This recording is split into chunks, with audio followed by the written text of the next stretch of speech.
Good afternoon. Thanks for being here. Productive bye week, especially after 3 long road trips in the first 5 games. We used it, practiced 3 times, really took advantage of some off time, gave the guys off over the weekend, gave them some time off last Sunday, Monday as well. Needed to refresh their body and their minds. Got a lot of academic work done. This is about the time, middle of the semester, where guys really workload starts picking up. Also got the coaches some time off, which was much needed. They've done a really good job through first 5 games, and we went recruiting. We went recruiting on Thursday and Friday, and got some good work done there. Excited to get back home, get back to work this week. Georgia State coming to town, homecoming, as you all know. And Georgia State, quality opponent, I think very similar to the team that we played last year. A group that struggled a little bit early, but in the last 2 and 3 weeks is finding their stride. And I think you're going to see them kicking into high gear like they did last year through the middle part of the season. Well coached. Trent Miles is a reigning Sun Belt Coach of the Year. Got a lot of respect for him. They do a really good job in all 3 phases of the game.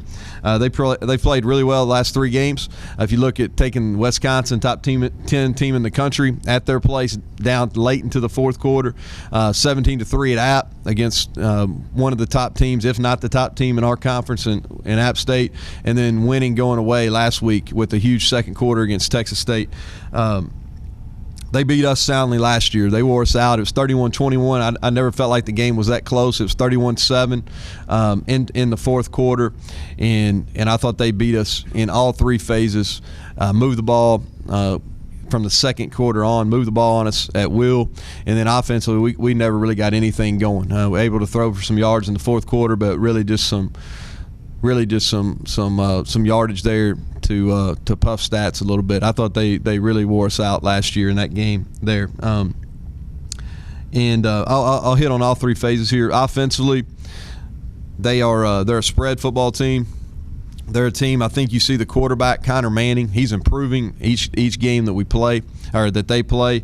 They're starting to get the running game going. I think that's why their success on offense is picking up. They've got a running back, last name's Neal, that really runs the ball hard. Their O-line is almost all returning from last year. They do a good job. Nobody's been able to get really get pressure on them all year. I think they have, if not the best receiver in our league, and Robert Davis, one of them.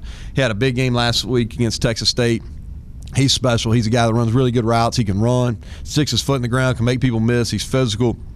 As good as a receiver we've played this year, including some of those guys at Clemson. And he's a guy that's going to make money for sure playing this game.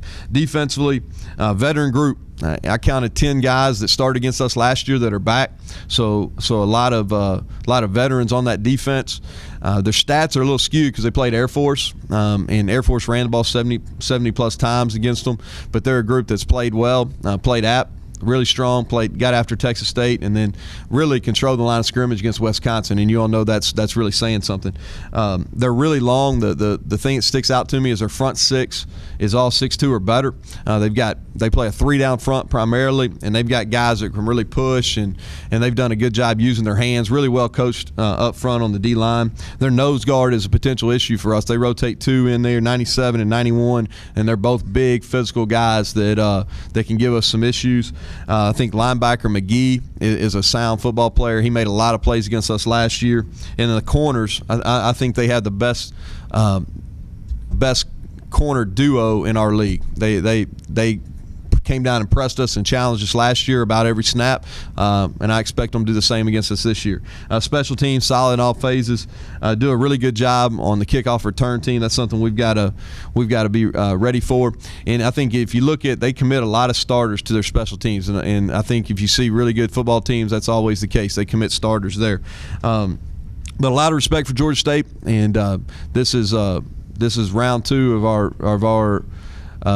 We're playing back-to-back teams that got after us last year. Coming home for homecoming, hope to have a big crowd in the house. We had a really good crowd against New Mexico State. Hope we can add to that. I know Auburn's off this week and Alabama's on the road, so hopefully we can get some of their fans to come over and check us out on Saturday afternoon at 2:30. And our guys are excited about getting back on the road. So with that, I'll open it up to questions.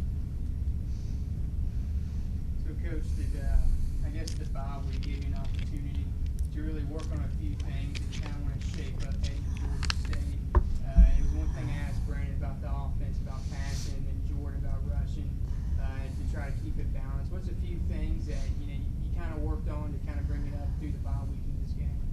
Well, we've been a balanced football team so far this year. The thing that coming off that Idaho game, we turned the ball over 3 times, which is uncharacteristic for us. So we really worked a lot of ball security things, and really just keeping sharp. The plays that we're doing right now, as far as being this far into it, 5 games into it, we'll decorate them some, but we're not going to change our base schemes. I really spent the biggest part of the bye week is getting our guys refreshed. We were beat up at a few key positions, so we used that to kind of refresh our body and mind. We completely overhauled how we went about the bye week compared to last year. We did not play very good football coming off bye weeks last year if you look at the scores of the games that we played, so we changed things up and hopefully have a better recipe this time. Do you think this bye week came at the right time after 5 physical football games you guys have played this year? Well, yeah, I think there's been some physical football games without question. I think the travel has been aware as much as anything. We were on a roll a little bit, so you always hesitate to want a bye week when you're in the middle, you're winning some football games. But I think it was important for us to get our bodies back. The biggest worry for me coming into this, and the thing that I wasn't necessarily fired up about how we practiced last week during our bye week, we didn't necessarily go at full tilt like we normally do, but I think our kids are probably feeling themselves a little bit, and we've got to get back to reality and understand that we haven't done anything yet. We're 4-1, 2-0 in our conference, but we have not achieved a single goal that we set out about. So I think how we come to work this afternoon and moving through the week is going to tell us if we're going to be ready to go on Saturday, because this group hadn't had much success in the past, and we've got to be able to handle it better than we did last week. One sack given up all season. Is the Georgia State pass rush a concern, given they have Chicago and Lawrence and guys like that? Well, I think they're definitely a formidable pass rush. Their guys, they've got a lot of length up front. I'm as worried about their batting balls down as much as I am about their pass rush, because they were successful with batting several balls of ours down last year. So we always spend a lot of time on pass protection, and we'll do so this week. They mix up their blitzes. Being a 3 down front, they can bring several different blitzes out of the same look. Their edge defenders are good rushers too. 44 and 27 coming off the edge are doing a nice job. So, Coach, you're sitting at 4-1. Again coming off the bye week. Do you Mm-hmm. think your team has 100% bought into your method to winning 4-1, Mm-hmm. trying to go 5-1, you're playing good in the conference? Do you think your team's bought in 100%? Well, I think anytime you're dealing with 18, 19, 20-year-olds, to be determined. It's they bought in the Idaho week, they bought in the Southern Miss week. I think it's each week's brand new. It's a new week, new opportunity, to be determined on this week. Like I said, I wasn't real fired up about how we went about our practice during our bye week. So we brought them in, and we had an academic meeting yesterday and tried to set the tone for the week. And the tone is we got to get better. That in our league, this is going to be the best football team we've played in our league so far. By far the best defensive football team we've played in our league so far. So are we ready to answer the bell? Because that's what separates pretenders from contenders. Pretenders, a lot of highs and lows. Contenders are real solid each and every week, regardless of the level of success they've had. Coach, 2 more wins and you guys are going bowling. Is that something that's in the back of your head and kind of just thinking about? Yeah, not really. I'm not trying to give you coach speak, to be honest with you. It's not. I'm worried about how this football team can continue to get better. If we'll continue to get better, we're going to win football games. If we don't, then we're running up against some opponents that are as talented or more talented than we are. So really hadn't thought about the postseason a single bit, and I can sit here and not give you a single bit of coach speak to that. I think that we have a lot of room for improvement. We've played well in certain phases of the game, but we have not put a complete game together. And I know we're getting ready to have our stiffest challenge in our league this week, and I got questions about how our kids are going to handle prosperity. So we're gonna coach them hard and get better. Of the next 4 games, 3 of them are here at home. How important is that heading into the meat of the Sun Belt schedule? That's a big advantage. It's and the time is now for us. Like I said, if you look at, we've had 2 home games so far, and our crowds have increased both times. We've got a great opportunity for our players to play in front of what we think is going to be a rather large crowd here on Saturday afternoon. And it's up to our guys to make sure that people keep coming back. People want to support people that are successful. They want to support teams that are doing well. There's a lot of options, entertainment options, whether it's TV, whether it's different games to go to. So we're in the entertainment business, and if our guys want to continue playing in front of crowds and larger crowds as we go through the season, then we've got to continue to do our job and perform. I guess on an overall level, Troy is starting to get picked up, I guess national look now. Mhm. People starting to notice what you're building here. Is that a little bit of, pressure going into? You're sitting 4-1 again, Yeah. big win here, and Troy's going to be right on the edge of maybe even being ranked. Is that something you're looking at? Well, I don't know. I think those are byproducts of being successful. You know what I mean? And I think the message to our kids has to be consistent.